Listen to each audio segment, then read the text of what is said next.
Mari kita berdoa. Kami perlu hikmat dan pengertian dari Tuhan. Karena itu ya Bapa, mari Tuhan bekerja menyampaikan firman-Mu, taruh firman-Mu di hati, di jiwa, di pikiran, di hidup hamba-Mu ini, dan biarlah semua kami diberkati, diarahkan, ditolong oleh Tuhan, bahkan dalam rekaman di YouTube, bahkan di Facebook, orang-orang yang membaca atau mendengarnya semua diberkati Tuhan. Terima kasih. Di dalam nama Yesus kami berdoa. Amin. Ya, salam semuanya. Selamat pagi. Dan kesempatan ini saya bersyukur kepada Tuhan dan diberi kesempatan oleh pengurus untuk menyampaikan firman. Dan saya akan share lewat screen ini supaya kita bisa mengerti. Pagi hari ini pembacaan firman di dalam Matius pasal 13 ayat 11 dan 12 dan ayat 23. Jawab Yesus, kepadamu diberikan karunia untuk mengerti rahasia kerajaan sorga, tetapi kepada mereka tidak.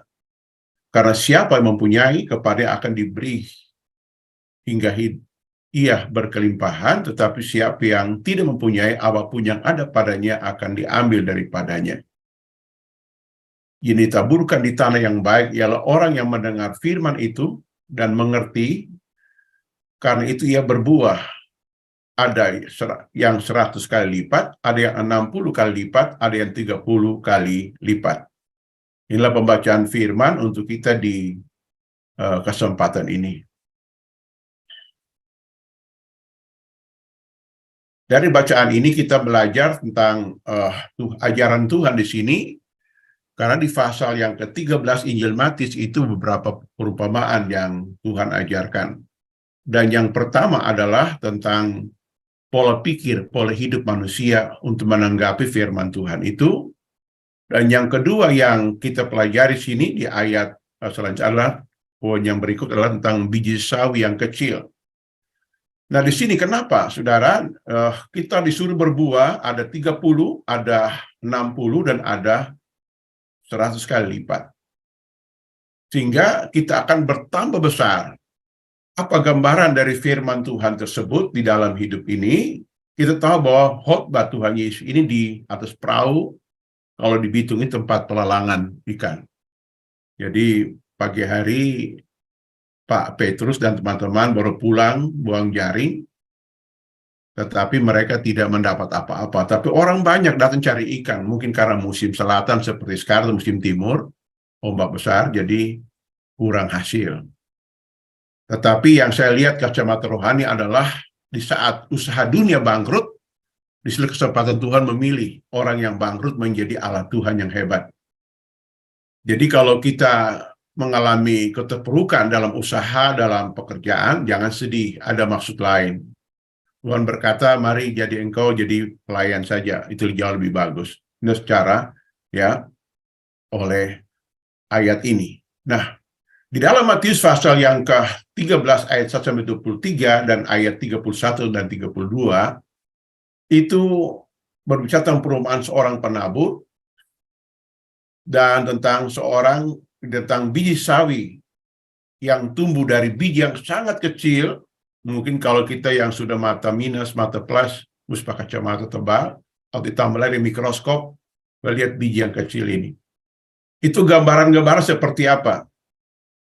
Jadi ini menjadi landasan renungan kita di saat ini, saudara, dalam jaringan doa regional Sulawesi. Yang kami akan sampaikan tentang pengertian yang pertama adalah seorang penabur. Itu adalah gambaran pertama Tuhan Yesus. Yang kedua, semua pemberita Injil. Semua kita adalah pemberita Injil. Sejarah gereja mengajarkan bahwa ya dari waktu ke waktu sejak zaman dahulu, pemberita Injil itu hanya orang-orang yang ditentukan di dalam bait Allah. Yang lain sebagai orang awam. Tetapi tatkala firman itu disampaikan, maka semua orang yang dipanggil dari kegelapan kepada terang Tuhan yang ajaib menjadi pemberita Injil. Kita semua pemberita Injil. Benih adalah firman Tuhan dan jenis tanah adalah karakteristik. manusia atau watak kita. Inilah disebutkan.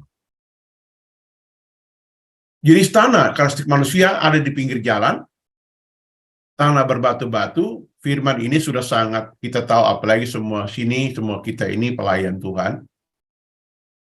Ya, tanah di tengah semak duri dan tanah yang baik. Inilah jenis 4 karakter manusia yang menyambut firman Tuhan.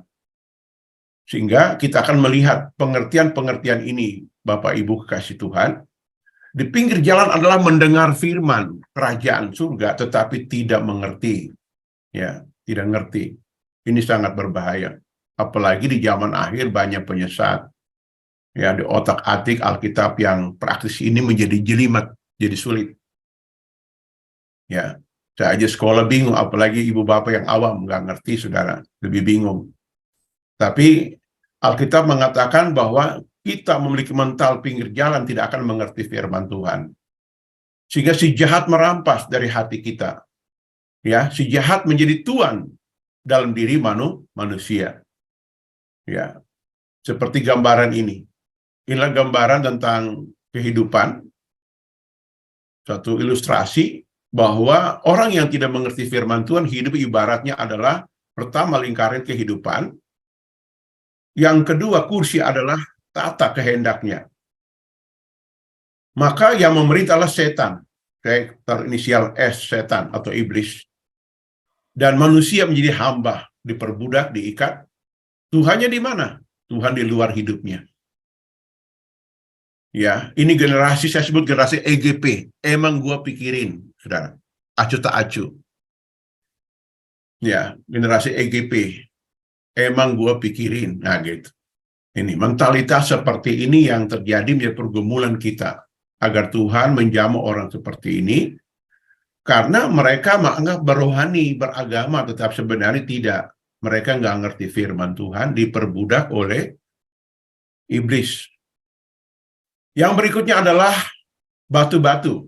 Orang yang dengan gembira menerima firman Tuhan yang gembira, tetapi tidak tahan dalam ujian sebentar saja. Penindasan, penganiayaan, mereka murtad. Kata murtad dalam bahasa Yunani sebagai skandaliso.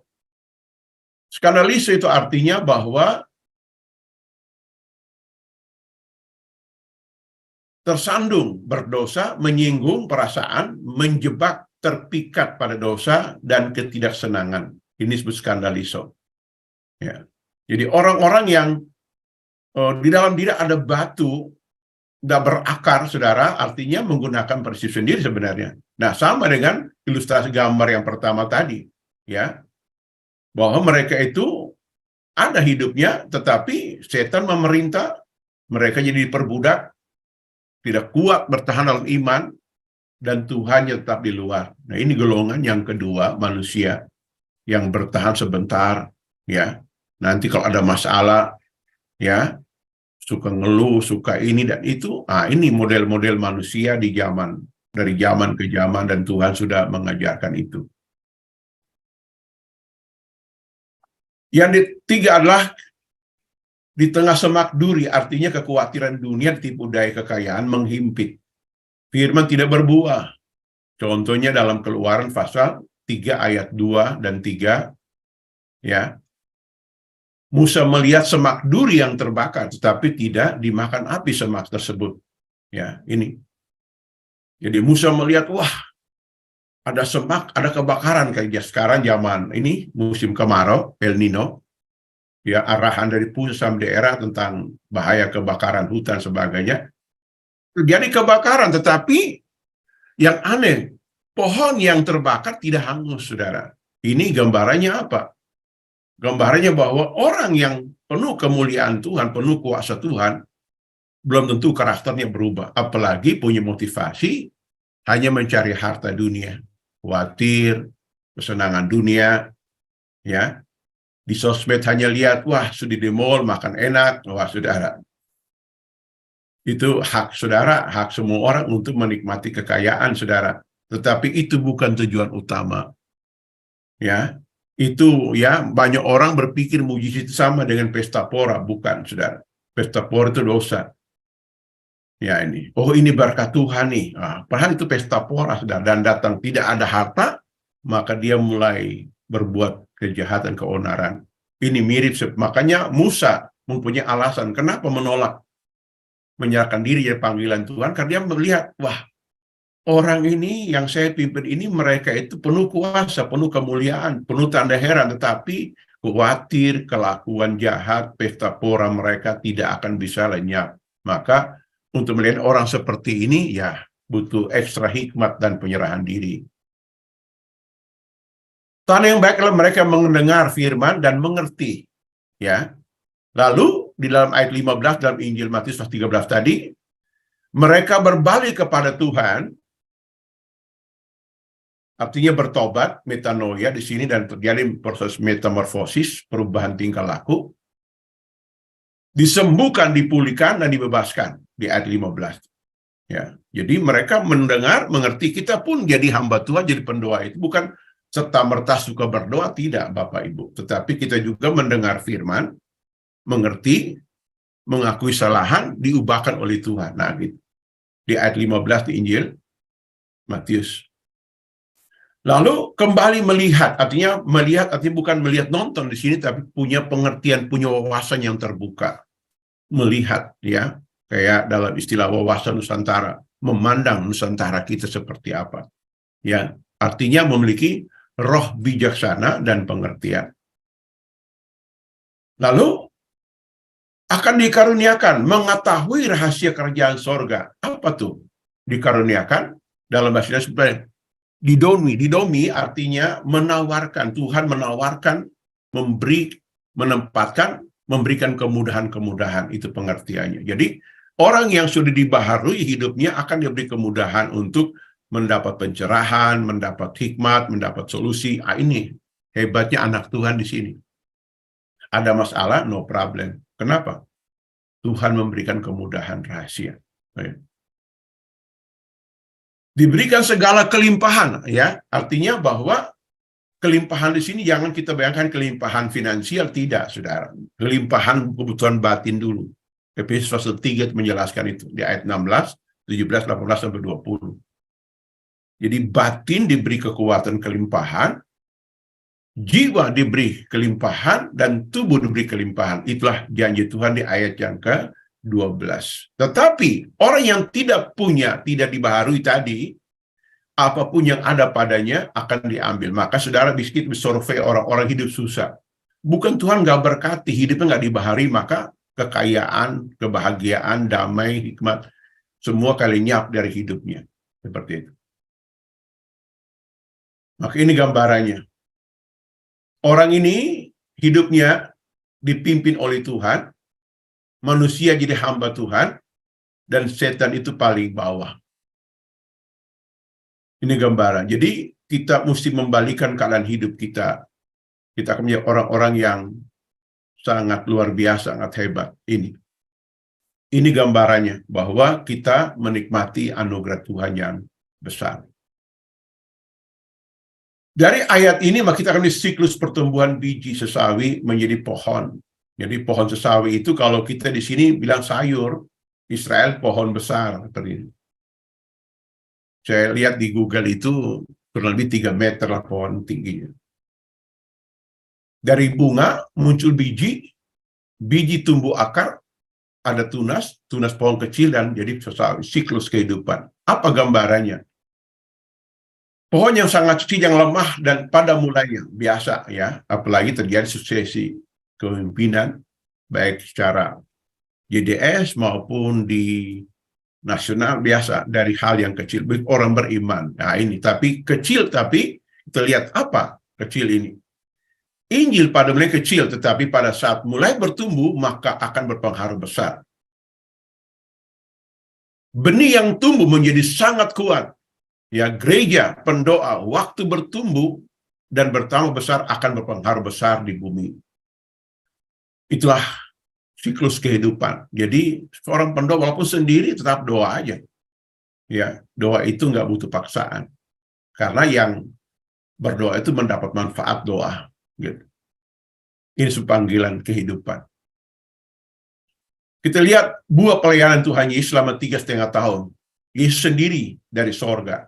Bagaimana mengubah dunia dengan strategi beliau.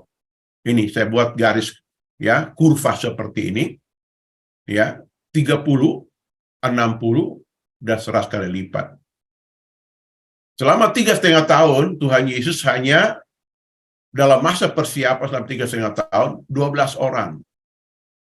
Ya, 12 orang. Ya, jadi dari orang yang belum percaya tadi ubahkan Tuhan, dari nelayan, orang-orang biasa, orang dalam istilah orang akar rumput, orang nggak berpengaruh, nggak punya apa-apa, tapi dipanggil Tuhan untuk bisa mengubah 12 orang. 3,5 hanya disiapkan masa persiapannya.